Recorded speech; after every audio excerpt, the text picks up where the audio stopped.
dalam tanda petik dikhianati. Jadi kalau kita mendengar statement dari kader-kader PKS, Pak Tifatul, sahabat saya, Pak Abu Bakar Al-Habsyi dan siapapun, aku jadi teringat dengan satu syair lagu dari Bob Tutupoli. Memang lidah tak bertulang, tak terbatas kata-kata, tinggi gunung 1000 janji, lain di bibir, lain di hati. Maksud saya, indah tidak kata-katanya, tapi kami bersyukur kami mempunyai pemimpin Susilo Bambang Yudhoyono yang sangat arif dan bijaksana menyikapi PKS. Bagi partai kami beda dengan salah satu partai yang mengatakan suara rakyat, suara partainya. Bagi kami suara rakyat, suara Tuhan. Kaitan dengan PKS yang sudah banyak ngebalelo di dalam. Tadi Tifatul bilang sudah berkeringat, saya mengerti. PKS mungkin gerah dengan masuknya Golkar di dalam Sesgap. Itu urusan PKS lah dengan Golkar. Tetapi PAN, PKB, P3, kok mereka bisa enak gitu?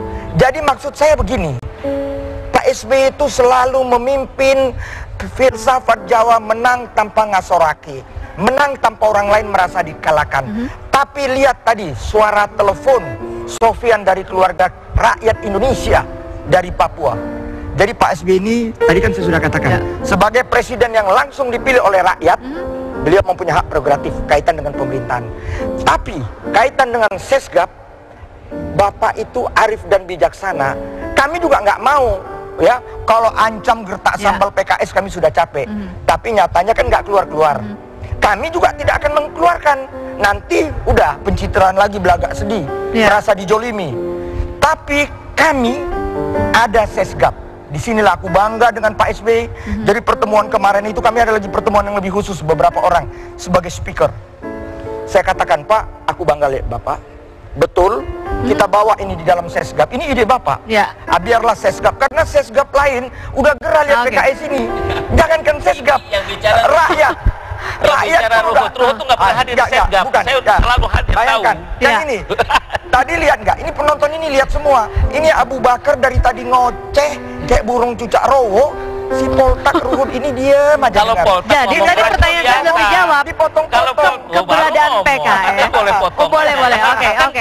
Boleh. Jadi kalau Poltak bicara kayak gini hal biasa. Justru kalau Abu Bakar bicara gini aneh. Gitu. Jadi kalau saya tangkap apa yang dikatakan soal Golkar, soal apa, nggak ada apa-apa. Kita nggak ada masalah kok. Kita nih di Sesgap juga nggak ada urusan apa-apa. Kita adalah kesepahaman dengan SBY. Sesgap keluar nggak keluar itu nggak ada masalah buat kita. Yang kita ada kesepahaman, nggak ada kesepakatan dengan Sesgap, ya kecuali tata krama yang dibicarakan terakhir. Tapi dengan SBY kita ada kesepahaman untuk kesejahteraan rakyat sampai 2014. Soal keputusan dipundurkan atau tidak kita serahkan kearifan beliau. Bang Anas sudah mengatakan kalau ada partai koalisi yang tidak konsisten ini akan dikembalikan. Itu Anas bukan SBY. Ada apa Anas di situ? Kapan Anas masuk di Demokrat? Kita lihat. Sungguh pun dia ketua partai, tetapi kesepahaman kita adalah dengan SBY. Itu titik saya sampaikan. Adapun selanjutnya terserah. Pak Abu Bakar ini ada ambulans nggak? Nggak ada. Jangan.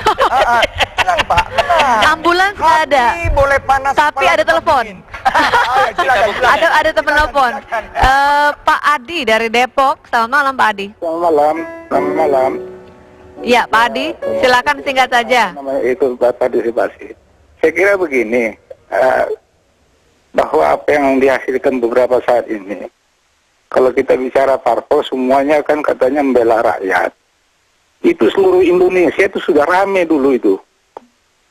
Yaitu suara rakyat itu sudah demonstrasi semua. Lalu hasilnya yang diinginkan oleh demonstrasi itu sudah sesuai. Nah kemudian yang kedua, apakah parpol itu tujuannya untuk jadi menteri?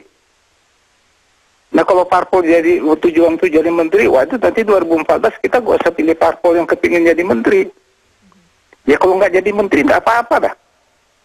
Nah kemudian yang ketiga, saya kira ya PKS nggak usah khawatir dah. Saya yakin dari dulu sebetulnya saya berpendapat PKS itu lebih bagus keluar sekap. Keluar aja, nggak usah jadi menteri. Kalau jadi menteri juga sekarang kalau menteri itu ada jatah tunjangan itu ya. Kalau gitu masuk ke PK aja deh. Perlu diselidiki tuh. Oke, baik. Oke, jadi menurut Pak Adi nggak usah khawatir. Kalau memang sudah tidak sepaham, sudah keluar saja dari Setgap begitu. Nah, jadi sebelum Pak Abu Bakar, suara rakyat yang kedua kan jelas semua. Di sinilah saya bangga dengan Pak SBY. Biarlah PKS keluar karena dikeluarkan rakyat. Perwakilan rakyat itu melalui Setgap. Kalau kami enggak, kami tetap merasa bersahabat. Tapi udah gerah semua lingkungan ini. Sudah gerah? Udah gerah. Itu. Kalau sudah gerah kenapa tidak diberikan sanksi? Karena ini kan katanya terserah. Suara rakyat, suara Tuhan. Tadi lihat sahabat saya dari Depok. Dan bagus Pak, kalau saya kebetulan masuk partai politik ini karena mau bekerja untuk rakyat. Saya ingin merebut dan memenangkan hati rakyat. Aku baik, kita jeda sejenak. Kita sejenak. Kami akan kembali setelah jeda berikutnya. Apakah bersama malam? Tetap bersama kami.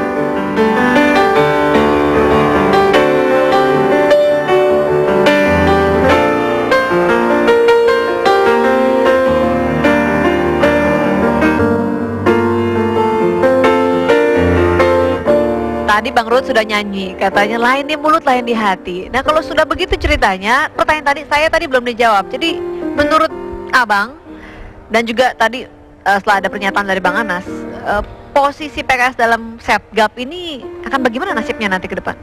Ya jadi dengan kerendahan hati, kami mohon maaf dalam pertemuan nanti yang dipimpin oleh Ketua Setgap Bapak SBY, Wakil Pak Abu Rizal Bakri, Sekretaris sahabatnya Abu Bakar, Bung Sarif Hasan, ya. Jadi nanti akan ada rapat Setgap, PKS nggak kita libatkan. Itu faktanya. Tapi inilah yang saya katakan. Tadi kan menyinggung ya secara nggak langsung. Apakah itu akan jadi momen penentuan nasib PKS selanjutnya? Oh ya, kalau saya sebenarnya sebenarnya kalau nggak diundang artinya udah ngerti lah itu. Nggak, cross check dulu apakah benar pertemuan itu dipimpin oleh SBY. Kok saya ragu? Oke. Jangan-jangan cuman Sarif dengan beberapa kawan-kawan ingin kumpul gitu. Itu udah biasa kalau enggak Pak. Kalau kemarin recheck dulu lah, saya yakin. Bapak langsung, tapi begini. Ada satu kalimat yang sangat baik dari Pak SBY. Dan tadi karena disinggung ya dengan Pak Abu Bakar, kami di partai selalu Bapak mengajarkan semangat kebersamaan, jangan bicara orang lama orang baru, tapi kita semua satu keluarga Partai Demokrat. Begitu juga di dalam Setgap. Memang Golkar baru masuk di Setgap, tapi jangan bilang dia orang baru, dia nggak berkeringat kayak Tifatul tadi ngomong. Tetap Golkar adalah sahabat kita, PAN sahabat kita, PKB dan P3. Aku sih maunya juga PKS, tapi PKS sih menggunting terus dalam lipatan. Saya rasa bukan menggunting, itu mengingatkan. Ruhut ini demennya yang tajam-tajam dan galak. Sesungguhnya kita ini adalah ingin bersama dan membela rakyat dengan terbaik. Dan usulan itu disarankan SBY, kita kasih masukan. Ini paling bagus. Jangan disalahkan kalau kita bersama rakyat terus akhirnya kita dipaksa harus berpisah. Bayangkan gimana si Poltak ini nggak ternyuh. Begitu juga kader lainnya selalu mengatakan pro rakyat bersama rakyat. Emangnya pemerintah tidak, Demokrat tidak, sudah berdarah-darah masyarakat di 20 berapa provinsi sudah ada. Jangan dibandingkan, tunggu revolusi dulu baru berbuat. Ini yang salah. Ini paling indah. Soal tadi pagi dia berbicara menyampaikan ke saya, baru berapa jumlah yang demo? Berapa yang tapi jangan lupa, PKS juga ketika di rapat Banggar sempat mengusulkan baru jadi nggak mungkin agar pasal 6 ayat 6A itu kan PKS juga sempat memperjuangkan, tapi dengan 20% ICP. Dengar dulu. Jangan lupa. Bukan masalah lupa. Kita dalam berdiskusi itu kan panjang. Begitu di putaran-putaran terakhir terjadi perubahan-perubahan yang kelihatan akrobatik sekali. Ya. Kita ngambil keputusan. Sudah, kita bersama rakyat. Selesai. Sekarang begini. Baik, saya bersama rakyat enggak? Lihat, tadi ini TV One loh. Lihat para pendemo yang dibanggakan oleh Bung Abu Bakar Al-Habsyi. Bukan pendemo tadi bahkan yang dilihat. Bukan di tapi itu. Bukan, tapi apa yang terjadi mata kita sahabatku? Buta, kuping kita tuli melihat masyarakat yang berdarah-darah itu. Tapi apa yang terjadi? Lihat tadi. Apa? Betul kan apa yang dikatakan Pak SBY? 70% ke atas subsidi itu untuk menengah dan orang kaya. Nah. Kita ngomong sok bela rakyat, yang Anda bela dari tadi apa? Lihat, orang kaya itu pakai Alphard, pakai ini, isi minyak murah. Khawatir bukan itu yang dimaksud. Ini bos, jadi Baik. SBY itu aku bangga, dia kenegarawanan. Jadi saya konfirmasi ya Bang ya, bahwa kita dalam waktu dekat, Bang Ruhut sempat bilang besok atau lusa akan ada rapat Cuma yang cek akan dulu lah, percaya. menentukan Kadang-kadang kegedean suaranya doang. bagaimana kelanjutan dari Ya, suara Satgas ada suara gua selanjutnya. kadang-kadang hampir sama. Jadi saya menurut saya Mantap. bisa jadi itu Mantap. cuma Sarip dan kawan-kawan doang. Mantap, tahu. Baik, baik. Terima kasih.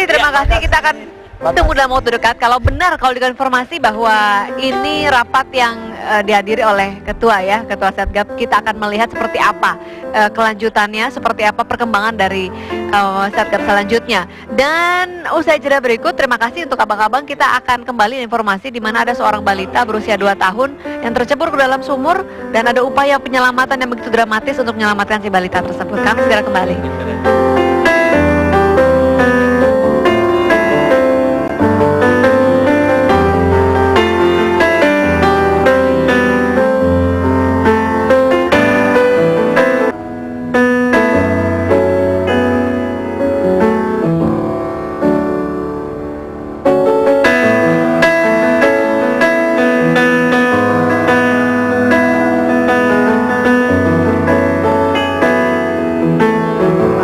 Saja bayi tadi akhirnya berhasil diselamatkan dalam keadaan tidak kurang suatu apapun, dan ini menjadi peringatan bagi para orang tua agar bisa mengawasi anak-anaknya dengan lebih hati-hati lagi karena bahaya ada di mana saja. Dan kita tutup perjumpaan kita dalam Apa Kabar Indonesia malam hari ini. Terima kasih untuk kebersamaan Anda. Kita berjumpa lagi besok pada hari Selasa. Apa Kabar Indonesia malam akan hadir pada pukul 19 waktu Indonesia Barat. Terima kasih, selamat istirahat untuk Anda dan sampai jumpa.